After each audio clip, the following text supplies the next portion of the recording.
நண்பார்ந்த உறவுகளே, திருவாரூர் மாவட்டம் நன்னிலம். இந்த பேர் கிட்டத்தட்ட 15 ஆண்டுகளாக மறக்கடிக்கப்பட்டு விட்டதுன்னு தான் சொல்ல முடியும். ஆனால் இன்னைக்கு கிட்டத்தட்ட ஒரு மாதமாக இந்த நன்னிலம் அப்படிங்கிற பேர் இந்தியா முழுக்கவே அறியப்பட்ட ஒரு பேராக மாறிட்டு இருக்கு. ஏன்னா இந்த நன்னிலம் தொகுதியில் மதச்சார்பற்ற முற்போக்கு கூட்டணியில், திமுக கூட்டணியில் அங்கம் வைத்திருக்கக்கூடிய எஸ்டிபிஐ கட்சிக்கு இந்த தொகுதி என்பது ஒதுக்கப்பட்டுச்சு. எஸ்டிபியை பொறுத்தவரை எந்த தொகுதி கொடுத்தாலும் களமாட தயாராக இருந்தாங்க. ஏன்னா அவர்களுக்கு 200 தொகுதிகளுக்கு மேலாக அவர்களுக்கு கட்டமைப்பு என்பது இருந்துச்சு. எல்லா தொகுதிகளிலையும் எஸ்டிபி கேடர் பல ஆண்டுகளாக, கிட்டத்தட்ட 16 ஆண்டுகளாக உழைப்பு செய்து பல்வேறு பணிகள் செஞ்சுருக்கிறாங்க. அதனால் எல்லா தொகுதிகளிலையும் எஸ்டிபி என்ற பேர் என்பது ஒரு பரிச்சயமான பேர் தான். நெல்லை முபாரக் என்ற தலைவர் கூட தெரியாமல் இருக்கலாம், ஆனால் எஸ்டிபியுடைய பணி சிறந்து காணப்பட்டிருக்கு. அது அடிமட்ட தொண்டன் வரையும் இருந்து அந்த பணியை செஞ்சுருக்கான். எல்லா தரப்புப்பட்ட மக்களுக்கும் அந்த பணி போய் சேர்ந்துருக்கு. அதனால எஸ்டிபி ரொம்ப ஸ்ட்ராங்காக இருந்துச்சு. திமுக எந்த தொகுதி கொடுத்தாலும் பரவாயில்லை, நாங்கள் களமாட தயாராக இருக்கோம் அப்படின்னு கேட்டுச்சு. ஆனால் கிடைத்தது நன்னிலம். கிடைச்ச பின்னாடி பல நபர்கள் எதிர்வாதங்களை வச்சாங்க. எஸ்டிபி தோக்க வேண்டும் என்பதற்காகவே இந்த தொகுதி ஒதுக்கப்பட்டிருக்குன்னு சொல்லக்கூடிய குற்றச்சாட்டுகளை வச்சாங்க. ஆனால் உண்மை என்னன்னு கேட்டிங்கன்னா, இன்றைக்கி முஸ்லீம் மெஜாரிட்டியாக இருக்க தொகுதியில் கூட முபாரக்கனை நின்றுருந்தால் இந்த அளவு வரவேற்பு கிடைச்சிருக்குமான்னு தெரியல. ஆனால் நன்னிலத்தில் இன்றைக்கி தொப்பில் கொடி உறவுகள் தூக்கி கொண்டாடிட்டு இருக்கிறாங்க. ஒவ்வொரு வீட்லேயும் தன் பிள்ளையாக, தன் மகனாக, தன் சகோதரனாக இன்றைக்கி நன்னில மக்கள் பார்த்துட்டு இருக்காங்க. காரணம் ஏன்? கடந்த 15 ஆண்டுகளாக நன்னில மக்கள் ஏங்கி கொண்டிருந்த ஒரு விஷயம், எங்களுக்கு ஒரு சிறந்த தலைவர் கிடைக்க மாட்டார்களா என்று. சிறந்த தலைவர் என்பது எல்லா தொகுதிகளிலும் தேவைதான். ஆனால் நன்னிலம் போன்ற டெல்டா தொகுதியில் மிகவும் நாணயம் உள்ள, கை தேர்ந்த, கை சுத்தமான, நம்மை புரிந்து கொள்ளக்கூடிய நம்மளில் ஒருத்தன் வேணும் அப்படிங்கிறது நன்னில மக்களுடைய இயக்கமாக இருந்துச்சு. அந்த இயக்கத்தில் இன்றைக்கி தீர்க்கும் விதமாக இன்றைக்கி நெல்லை முபாரக் அண்ணன் கிட்டத்தட்ட ஒரு மாதமாக நன்னிலம் தொகுதியில் முழுமையான பரப்புரையில் ஈடுபட்டார். பரப்புரையில் ஈடுபட்டு சில நாட்கள்லேயே அந்த மக்களுக்கு முபாரக் அண்ணனை பிடிச்சிருச்சு. ஏன் பிடிச்சிருச்சுன்னா, ஃபஸ்ட்டு அடிப்படையில் அவருடைய பேச்சாளி, அவருடைய முகத்தோற்றம் என்பது பெரிய வசீகரமாக இருந்துச்சு. வசீகரம் என்பது அழகு, ரொம்ப வசீகரமாக இருந்தது. அப்படி இல்லை, அவருடைய முகம் என்பது அவருடைய அகத்தை வெளிப்படுத்தும் விதமாக இருந்துச்சு. ஸோ அவருடைய அகமும் முகமும் அவருடைய சொல்லும் ஒரு நாணயத்தன்மையை அந்த மக்கள் மத்தியில் விதைச்சிச்சு. அதனால இன்றைக்கி மக்கள் முழுமையாக முபாரக் அண்ணனை நம்புகிறாங்க. முபாரக் அண்ணனை கூப்பிட்டு அழைச்சி தனது கோரிக்கைகளை முன்வைக்கிறாங்க, எங்களுக்கு இந்த பிரச்சனையெல்லாம் இருக்குதுன்னு சொல்லிட்டு. ஏன்னா கடந்த 15 ஆண்டுகளாக நன்னிலம் தொகுதி கைவிடப்பட்ட தொகுதியாக, முபாரக் அண்ணன் சொல்கிற மாதிரி அத்திப்பட்டி போல் இன்றைக்கி அது காணப்படுகிறது. நான் ஒரு 2 நாள் பிரச்சாரத்திற்கு முபாரக் அண்ணனுக்காக போகக்கூடிய சமயத்தில் நான் நேரடியாக பார்த்தேன். அங்கே வயல்வெளிகள் அதிகமாக இருக்குது, அதற்கிடையில் சாலைகள் போகுது. அந்த சாலைகள் நிச்சயமாக சொல்கிறேன் நடக்கவே முடியாது. எங்கே வாகனம் ஓட்டுறது நடக்கவே முடியாது, அந்தளவு சாலைகள் இருந்துச்சு. தண்ணீர் பிரச்சனை பொறுத்த வரைக்கும் அங்கே பெரிய அளவு தண்ணீர் வீண்வரையும் செய்யக்கூடிய நிலையில் இருந்துச்சு. இப்போ இவ்வளவு பிரச்சனைகள் மக்களுக்கு அடிப்படையில் இருக்கிறனால இதை புரிந்து கொண்ட ஒரு நபர் தேவை அப்படிங்கிறது ஒரு கூற்றாக இருந்துச்சு. எதிர்த்தரப்பில் வெளியூரை சார்ந்தவர் என்ற குற்றச்சாட்டு வைக்கலாம். ஆனால் அந்த மக்களே சொல்கிறாங்க அதுக்கு சான்று. யார் வெளியூர்? எல்லாரும் தமிழர்கள், எல்லாரும் தமிழ்நாட்டை சார்ந்தவர்கள். அப்படிங்கிற அடிப்படையில் எங்களுக்கு முபாரக் அண்ணன் வேணும். அதை தாண்டி அவர் உண்ணக்கூடிய தட்டில் என்ன உண்ண சொல்லுவார், நான் உண்ற தட்டை அவர் உண்வார், இது ஒரு முஸ்லீம் செய்வான்னு சொல்லிட்டு அந்த முஸ்லீம்ங்கிற வார்த்தையை அழைத்து திருத்தி சொல்கிறாங்க. அப்போ பாய்கள் என்றாலே மனிதநேயம் கொண்டவர்கள் அப்படிங்கிற அந்த அடிப்படையில் ஒரு பாயை, ஒரு நல்ல முஸ்லீமை அடையாளம் கண்டு அந்த நல்ல முஸ்லீம் நம் தொகுதியில் வந்தார்னா அவர் நீதமாக நடப்பார் அப்படிங்கிற அந்த நம்பிக்கையும் நன்னில மக்கள்கிட்ட இருக்குது. முபாரக் அண்ணனை பொறுத்த வரைக்கும் தேர்தல் பிரச்சாரத்துடைய இடங்களில் ஊடகங்களுக்கு செய்தி கொடுக்கும் போது அவர் தெளிவாக சொல்கிறாரு, நீங்கள் எல்லா தரப்பு மக்களையும் எளிமையை ஈர்த்துடுறீங்களே, அது எப்படின்னு கேட்கும் போது தான் சொல்கிறாரு, எனக்கு ஒரு இறை நம்பிக்கை இருக்குது, அவருக்கு ஒரு இறை நம்பிக்கை, இவருக்கு ஒரு இறை நம்பிக்கை இருக்குது. இதெல்லாம் தாண்டி எல்லோரும் மக்களுக்காக நான் களமாடக்கூடியவனாக இருக்கேன் அப்படின்னு சொல்கிறாரு. மேலும் ஊடகவியாளர் கேட்குறாரு, இங்கே கோயிலுக்கு அதிகமாக இருக்கே. ஏன்னா இங்கே பார்த்தீங்கன்னா கோயில்கள் அதிகமாக இருக்கக்கூடிய, வழிபாட்டு தலங்கள் அதிகமாக இருக்கக்கூடிய ஒரு பகுதி நன்னிலம். ஸோ இது போன்ற இடங்களில் குடவாசல் போன்ற பகுதிகளில் எப்படி நீங்கள் செயல்படுவீங்கன்னு போது அவர் சொல்கிறாரு, இங்கு மக்களுடைய வழிபாட்டு தலங்களை நான் மேம்படுத்துவேன், செப்பனிட்டு கொடுப்பேன், இன்னும் பக்தர்கள் வரக்கூடிய சமயத்தில் அவர்களுக்கு அடிப்படை தேவையை பூர்த்தி செய்வேன்னு சொல்லிட்டு எல்லா மக்களுக்குமான தலைவராக முபாரக் அண்ணன் பேசுகிறார். ஏனென்றால் கடந்த 30 ஆண்டுகளில் எஸ்டிபியோடைய ஒவ்வொரு கேடரும் எல்லா மக்களுக்குமான தலைவர்களாக, செயல் வீரர்களாக பயணிச்சிருக்கிறாங்க. கொரோனா காலமாகட்டும், இன்னும் பேரிடர் காலங்கள், வருதா புயல், தானே புயல், கஜா புயல் என்று எல்லா பேரிடர் காலங்கள்லையும் மனித நேயம், சமத்துவம், சகோதரத்துவம் என்ற அடிப்படை புள்ளியில் இருந்து தான் அனைத்து தொப்புள்குடி உறவுகளோடு இயங்கியிருக்காங்க. தவிர இந்த மதத்திற்கு மட்டும்தான் நான் வேலை செய்வேன் இயங்கவே கிடையாது. அதனால தான் இன்றைக்கி என்ன பண்ணிட்டு இருக்கிறாங்க, நன்னில மக்கள் தூக்கி கொண்டாடிட்டு இருக்கிறாங்க. ஆனால் காமராஜர் கடந்த 15 ஆண்டுகளில் பல்வேறு சுரண்டல்களில் ஈடுபட்டிருக்கிறாரு, அமைச்சராக இருந்திருக்கிறாரு. ஒரு விஐபி தொகுதியாக காட்டிக்கலாம். ஆனால் 15 ஆண்டுகளில் வளர்ச்சி கிடையாது. உண்மையாக 15 ஆண்டுகளில் செய்யக்கூடிய அந்த வளர்ச்சியை வரக்கூடிய 5 ஆண்டுகளில் முபாரக் அண்ணன் செய்ய காத்திருக்கிறார். அதற்கான உத்தரவாதத்தையும் கொடுத்துருக்கிறாரு.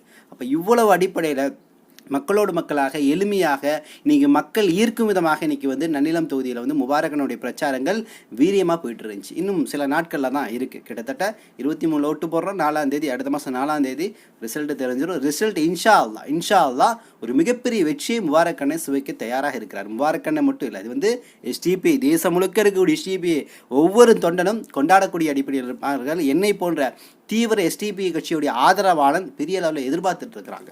இன்னும் சொல்லணும்னா முஸ்லீம் சமூகத்தில் மட்டும் கிடையாது, முஸ்லீம் அல்லாத தொப்பில் குடி உறவுகள் இவருக்காக பிரார்த்தனை செய்கிறாங்க. கோயிலில் இவருக்காக வழிபாட்டு நடத்தி கோயிலில் இவருக்காக என்ன பண்ணுறாங்க, வேண்டுறாங்க முபாரக் அண்ணன் வரணும்னு. தேவாலயங்களில் வேண்டுறாங்க, மசூதிகளில் துவா செய்கிறாங்க. அப்போ பல்வேறு தரப்புப்பட்ட மக்கள் தங்களது பிரார்த்தனைகளில் முபாரக் வெற்றி பெற வேண்டும் என்ற பிரார்த்தனை முன்வைக்கிறாங்க. முஸ்லீம்கள் ஒருபடி மேலே போய் சில முஸ்லீம்கள் நோன்பு வைப்பாங்க.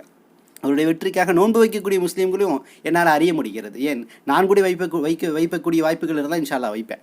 ஏன் இந்தளவு முபாரக் நேசிக்கிறேன்னு கேட்டிங்கன்னா, முபாரக் அண்ணன் சட்டமன்றத்துக்கு போயிட்டார் அப்படின்னா மிச்ச எம்எல்ஏக்களுக்கெல்லாம் முன்னுதாரணமான ஒரு முபாரக் அண்ணனை பார்ப்பீங்க. எஸ்டிபியை அந்தளவு ஒரு பக்குவப்படுத்தி வச்சிருக்கு. இன்றைக்கி தேசத்தில் பாருங்கள், வெஸ்ட் பெங்காலில் எஸ்டிபி ஒரு பெரிய புரட்சியை நோக்கி போயிட்டுருக்கு. கேரளாவில் ஒரு புரட்சியை நோக்கி போகுது. 20 மாநிலங்களுக்கு மேலே எஸ்டிபி தனது பணிகளை செஞ்சுட்டு இருக்குது. அப்போ எஸ்டிபி என்ற கட்சி தேசம் முழுக்க இயங்கக்கூடிய அந்த கட்சி பாசிசத்திற்கு நேர் எதிராக இருந்து செயல்படக்கூடிய கட்சி தமிழகத்தில் நன்னிலத்தில் முதல் முறையாக வெற்றி பெறுகிறது என்றால் அங்கு சமத்துவமும் சகோதரத்துவம் மட்டும்தான் நிலைக்கும். இந்த பாசிச ஜாம்பங்கள் என்பது பலிக்காது. ஏனென்றால் நேற்றைய தினம் பாருங்கள், ஆட்டுக்குட்டி அண்ணாமலை அவனுக்கெல்லாம் அடிப்படையில் அவருக்கெல்லாம் வந்து படிச்சிருக்காருன்னு தான் அர்த்தம் தவிர அவருக்கு அறிவே கிடையாது. நேரடியாக வந்து எந்த ஆதாரமும் இல்லாத குற்றச்சாட்டுகளை நெல்லை முகமது முபாரக் அவர்கள் மேலே வைக்கிறாங்க. சில குற்றச்சாட்டுகளை நேரடியாக முன் வைக்கிறாங்க. அது கொரோனாவை பற்றி வைக்கிறார், கொரோனாவில் எவ்வளோ பெரிய கையாடல் செஞ்சுருக்காருன்னு சொல்லிட்டு.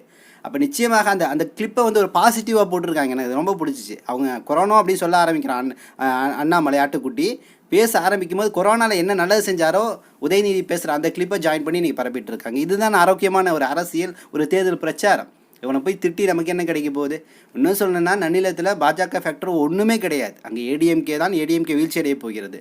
ஏடிஎம்கே தோற்று விடுமோ என்ற அந்த பயத்திலேயே இன்றைக்கி வந்து காமராஜரை காப்பாற்றுறதுக்கு பிஜேபி, நீங்கள் நல்லா பாருங்கள், அங்கே ஏடிஎம்கே ஆள் யாருமே மதவாத அடிப்படையில் வந்து நான் முபாரக்கனுக்கு எதிராக பிரச்சாரங்களை முன்வைக்கல.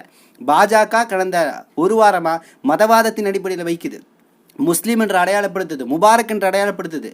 இந்த ஆட்டுக்குட்டி அண்ணாமலை எங்கேயோ தேசப்பற்று தூக்கி பார்டருக்கு கூட்டிகிட்டு போயிட்டுருக்கான். என்ன சொல்கிறான், அங்கே இருக்கக்கூடிய பார்டரில் இருக்கக்கூடிய இராணுவ வீரர்கள் எவ்வளோ கஷ்டப்படுறாங்க, இரவு ஃபுல்லாக முழிச்சிருக்கிறாங்களே அப்படின்னு சொல்லிட்டு, அந்த தேசப்பற்று உங்களுக்கு வேண்டுமென்றால் முபாரக் உள்ளே வரக்கூடாது. அப்போ தேசப்பற்றுக்கும் இங்கேக்கும் என்ன சம்பந்தம்? எதை கொண்டு போய் எங்கே முடிச்சு போடுறான் பாருங்க. அப்போ இது போன்ற அயோக்கியர்களை நீங்கள் நம்பாதீர்கள். இவர்கள் மத கலவரத்தை தூண்டுவதற்காகத்தான் முயற்சி பண்ணிட்டு இருக்கிறாங்க. அதனால் இந்த அண்ணாமலை இது போன்ற இந்த பாஜக சங்கிகள் நன்னிலத்தில் குறைச்சிட்டே இருங்க. ஏன்னா தெரிஞ்சு போச்சு நீங்கள் தோக்க போகிறீங்கிறது உறுதியாயிருச்சு. நிச்சயமாக உதயசூரியன் சின்னத்தில் முபாரக் அண்ணன் வெற்றி பெறுவார். நீங்கள் வாக்குப்பெட்டிக்கு போனீங்கன்னா வரிசை எண் 3ல் உதயசூரியன் சின்னம் போட்டிருக்கும். அதற்கு நேர் முகமது முபாரக்னு எழுதியிருக்கும். நீங்கள் அந்த பட்டனை அமைக்கி முகமது முபாரக்குக்கு உதயசூரியன் சின்னத்தில் வாக்கு செலுத்தி பெருவாரியான வாக்கு வித்தியாசத்தில் அவர் வெற்றி பெற வைக்க வேண்டும். காரணம், இன்னைக்கு காலத்தின் சூழல். அவர் நிச்சயமாக வெற்றி பெற்று சட்டமன்றம் செல்ல வேண்டும். மற்றொரு விஷயம் என்னென்னா, இன்றைக்கி தேர்தல் களத்தில் நீங்கள் தொடர்ந்து பாருங்கள், முபாரக் அண்ணனுக்கு யார் யார் ஓட்டு கேட்டு வந்துருக்கா. முதல் முறையாக ஸ்டாலின் அவர்கள் அறிமுகப்படுத்தின பின்னாடி உதயநிதி வந்தார். நேற்று தினம் கனிமொழி வந்த அதே நேரத்தில் தான் ஆட்டுக்குட்டி அண்ணாமலை வந்துச்சு. திருமுருகன் காந்தி வந்திருக்காரு. கீரா வீரமணி அவர் வந்திருந்தார். அதே போல் வந்து இன்னும் வந்து பல்வேறு தலைவர்கள் வந்துட்டுருக்காங்க. தொடர்ந்து இன்றைக்கி திருமாவளவன் வந்து பிரச்சாரத்தில் ஈடுபட்டுருக்காங்க. அப்போ இந்த சமூகம் மதிக்கக்கூடிய, இந்த சமூகம் விடுதலைக்காக குரல் கொடுத்து பல்வேறு பணிகளை செய்த, சமூக நீதிக்காக குரல் கொடுத்த பல்வேறு தலைவர்கள் இன்றைக்கி வந்து முபாரக் அண்ணனுக்கு ஓட்டு கேட்குறாங்க அப்படின்னா, அப்போ நிச்சயமாக முபாரக் அண்ணனுக்கு அவ்வளவு தகுதியும் இருக்குன்னு தான் நம்ம பார்க்க முடியுது. அப்போ நிச்சயமாக இந்த தேர்தலில் முபாரக் அண்ணன் வெற்றி பெறுவது இன்ஷா அல்லா நிச்சயமாக உறுதி. அந்த வெற்றியை பார்க்க நிச்சயமாக ஆனந்த கண்ணீர் விட நாம் ஒவ்வொருவரும் தயாராக இருக்கின்றோம். காரணம் ஏன்? ஒரு பக்கம் பாஜக கதறிட்டு இருக்கிறான், தேசிய அளவில் கதறிட்டு இருக்கிறான். முதல் எம்எல்ஏவை தமிழ்நாட்டில் உருவாக்க போகுது, அந்த வாய்ப்பை திமுக கொடுத்துருக்கு.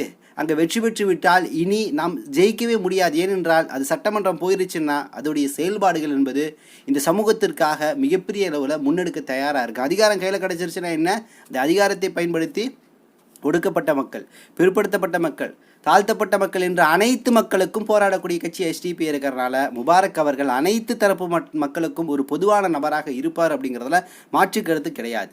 மதவாத சக்திகளை ஓட ஓட உரட்டக்கூடிய இடத்துல முபாரக் அண்ணன் இருப்பார் அப்படிங்கிறதுல மாற்று கருத்து கிடையாது. அதனால் நிச்சயமாக நன்னில மக்களே, மீண்டும் சொல்கின்றேன், முகமது முபாரக்குக்கு உதயசூரியன் சின்னத்தில் வாக்கு செலுத்தி பெரிய வெற்றியை தாருங்கள். அந்த வெற்றி நிச்சயமாக வரக்கூடிய 5 ஆண்டுகளில் நீங்கள் மகிழ்ச்சி அடைந்து நிம்மதியாக இருக்கக்கூடிய ஒரு இடத்தை நோக்கி போகும். எந்த பிரச்சனையாக இருந்தாலும் எளிமையான முறையில் முபாரக் அவர்களை அணுக முடியும், பேச முடியும், உரையாட முடியும். உங்களுக்கு வேண்டுமென்று சொல்லக்கூடிய விஷயங்களை உரிமையோடு கேட்டு பெற்றுக்கொள்ள முடியும். அப்படிங்கிறத நீங்கள் அடிப்படையில் புரிஞ்சுக்கணும் அப்படிங்கிறதான் எனக்கு தாழ்மையான வேண்டுகோளாக இருக்குது. ஸோ முபாரக் அண்ணன் இன்னும் 2 நாட்கள் தொடர்ந்து பிரச்சாரத்தில் இருக்க போகிறாரு. அந்த பிரச்சாரங்கள் பெரிய லெவலில் அவருக்கு வெற்றி கொடுக்க வேண்டும் என்பது எனது தாழ்மையான வேண்டுகோளாக காணப்படுகிறது. இன்னும் சில தகவல்களை திரட்டி கொண்டு இன்ஷா அல்லாஹ் விரைவில் உங்களை சந்திக்கின்றேன். நன்றி. அஸ்ஸலாமு அலைக்கும் வரஹ்மத்துல்லாஹி வபரகாத்துஹு.